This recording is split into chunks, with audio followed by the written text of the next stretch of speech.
Hello दोस्तों, सी स्वयं नमस्तुभ्यम। हर हर महादेव। स्वागत है हमारे चैनल हन भाई हर्ष पर।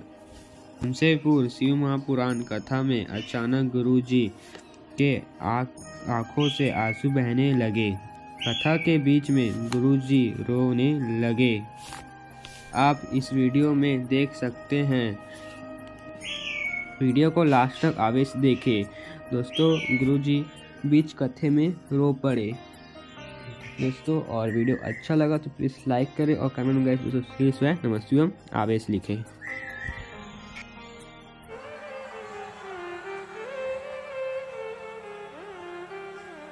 बहुत भीड़ के कारण मैं तो मंदिर भी केवल एक ही दिन गया, उसकी जुदाई देखी नहीं जाती।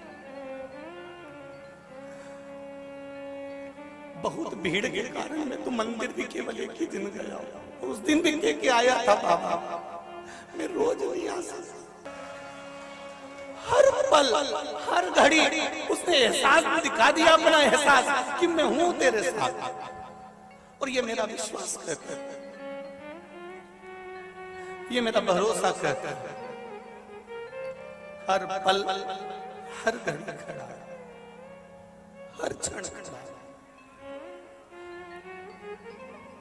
मैं आपको कोई धन नहीं दे सकता, कोई दौलत मेरे पास नहीं है, कोई पूंजी नहीं है मेरे पास मैं आपको लुटा सकूं।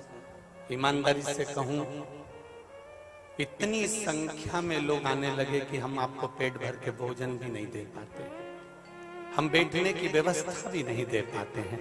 कितनी करेगा जजमान, कितनी करेगा व्यवस्था?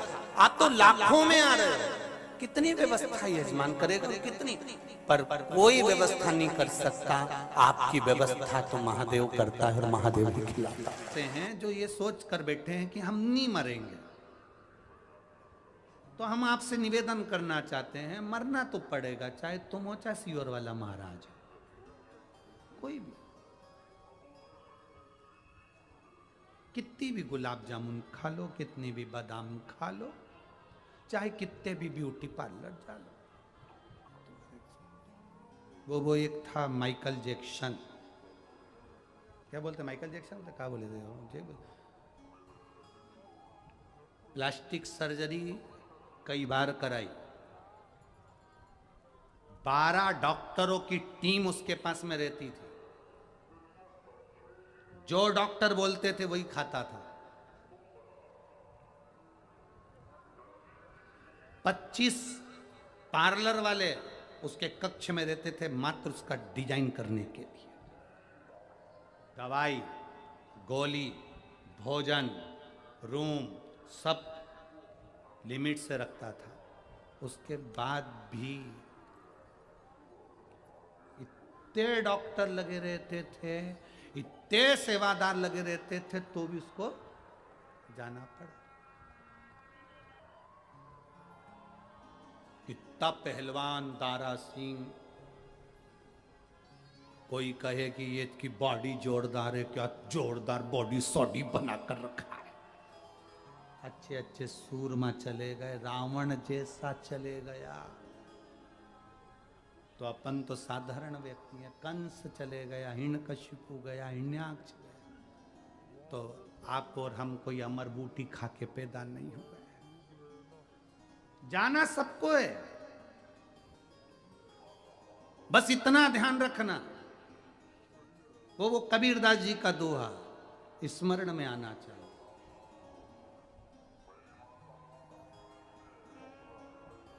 कबीरा जब पैदा हुआ,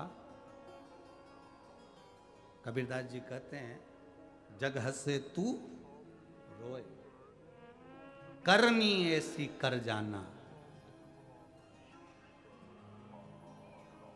करनी ऐसी कर कर जाना, तू हंसे जग रोए। ऐसा कर्म कर कर जाना कि जब यहां से चला जाए तो दुनिया की आंख में आंसू हो कि भैया बहुत अच्छा व्यक्ति था, लोगों की सेवा में लगा रहता था। कोई चला जाए उसके लिए आदर के शब्द थे, झुककर प्रणाम करना, नमन करना, साधुता देना उसका कर्तव्य था। धन बहुत जोड़ लिया, करोड़पति बन गए, लखपति बन गए, गाड़ियां, अंबानियां, दौलत, धन, अगर तुम्हारे पास सब कुछ परमात्मा ने दे दिया, तो अब एक काम करो कि अपने दिल से तुम नम्र होना चालू हो जाओ और लोगों की सेवा करना प्रारंभ कर दो। तुम्हारा भंडारा कभी खाली नहीं होगा। केवल कुर्सी, पद, प्रतिष्ठा रहने पर हम किसी को भोजन कराएं, वो उत्तमता नहीं। कुर्सी हो तो भी भोजन करा और कुर्सी ना हो तो भी भोजन करा। पद हो तो भी भोजन करा और पद ना हो तो भी भोजन करा। प्रतिष्ठा हो तो भी और ना हो तो भी करा।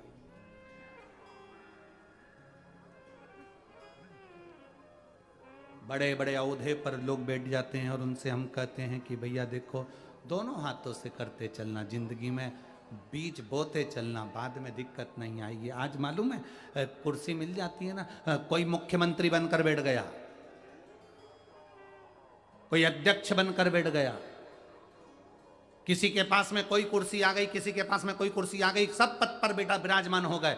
जब 5 साल, 10 साल, 15 साल तुम्हारी सत्ता रही, 20 साल तुम्हारी सत्ता रही, 25 साल तुम्हारी सत्ता रही, और वो सत्ता जब धीरे से चली जाती है, तब आंख में आंसू आते हैं कि अब क्या करूं। बैनर में फोटो नहीं होते हैं, हाथ जोड़ने वाले लोग नहीं होते हैं, भैया जी कहने वाला कोई नहीं होता, तब दिल अंदर से कछोटता है। उस जगह पर तुमने जो किसी भूखे को भोजन कराया होता है, किसी प्यासे को पानी पिलाया होता है, किसी की एजुकेशन कराई होती है, किसी बीमार व्यक्ति की दवाई कराई होती है, तुम्हारे नीचे के तुम्हारे सरकारी कर्मचारी भले हट जाएंगे, पर तुमने किसी के लिए करा होगा तो वो तुम्हारे सामने 50 बार सलाम ठोकेंगे।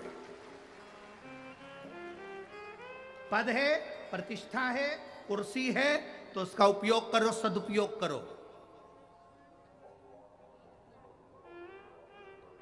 तुम्हें भगवान ने इस कुर्सी पर लाकर बिठाया, इस पद पर लाकर बिठाया, उसने सोचकर बिठाया होगा। ऐसे दुनिया में ढेर सारे पड़े, किसी को नहीं बिठाया, तुम्हें बिठाया, तो तुम उसका प्रयोग करिए, सही उपयोग करिए, सदुपयोग करिए।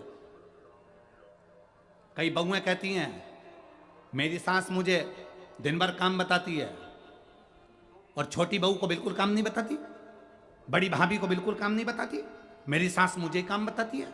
हो सकता है तुम्हारी सास की निगाह में तुम समझदार हो, उसको मालूम है कि कोई नहीं कर सकता, वो मेरी ये बहू कर सकती है, इसलिए काम बताया जाता है। चिड़ो नहीं, चिड़चिड़ मत करो। कभी कभी एक भाई के ऊपर पूरा काम रह जाता है, यही जाएगा यही करके आएगा, यही जाएगा यही करके आएगा, तो भाई भी चिढ़ता है, मैं काय को करूं, इतने सारे घर में सदस्य, इनसे बोल दो। हो सकता है वो काम तेरे हाथ से होना हो। बनी में इतने सारे लोग होंगे, क्या शिव महापुराण की कथा सब करवा सकते थे? नहीं, धन से नहीं, मन भी तो होना चाहिए। जो जायसवाल परिवार ने आज कराई, ये प्रभु ने इनको छाट कर रखा होगा इस कथा के। किसी कार्य के लिए आपको अग्रण्य है, आप मंदिर में झाड़ू लगाना है, हो सकता है भगवान ने आपको छांटा उसके लिए। आप मंदिर में पानी भरना है, भगवान ने छांटा हुआ आपको उसके लिए। आप किसी को लिए कोई कर्म कर रहे हैं, भगवान ने छांटा हुआ। हम ये ना सोचें कि मेरे ऊपर ही सारा वजन आ गया, मैं ही सब कुछ करूं। ना ना ना,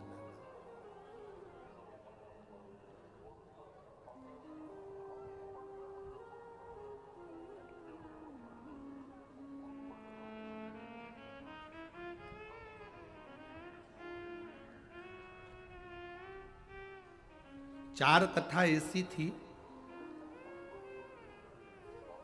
थोड़ा सा अनुभव है जो हमने देखा वो हम बता रहे। चार कथा ऐसी थी, हम नाम नहीं बताएंगे, जितने लोग सुन रहे हैं वो सब समझ जाएंगे, और उन कथाओं में यहाँ पर जो हैं उसमें से भी कुछ लोग वहाँ पहुँचे होंगे। चार कथा ऐसी थी जहाँ पर भोजन बनाने वाले हलवाई,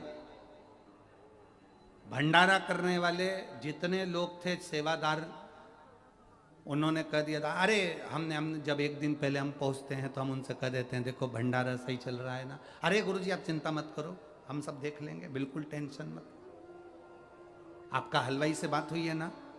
हाँ गुरुजी, हम बात करा दें आपकी, हमारे फोन पे बात कराई हलवाई से। हमने कहा साहब इतने लोग आएंगे, भोजन भंडारा, अरे मैं बैठा हूं, बिल्कुल चिंता मत करना, एक रत्ती की भी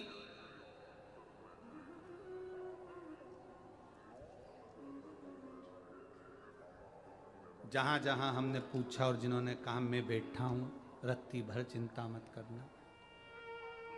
वहीं पे भोजन भी कम पड़ा, भंडारा भी सही नहीं चल पाया, लोग गिरे भी पड़े।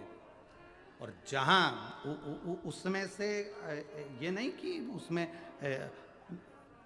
केवल कथा स्थली, उसमें एक बार हमारा सीहोर का भी धाम में भी ऐसा रहा। हमने कहा हलवाई साहब से कि तुम वहां से आए हो इतनी दूर से, तुम भोजन, अरे मैं बैठा हूं गुरुजी, आप तो आप कथा करो, मैं बिल्कुल सब निपट लूँ। और मालूम पर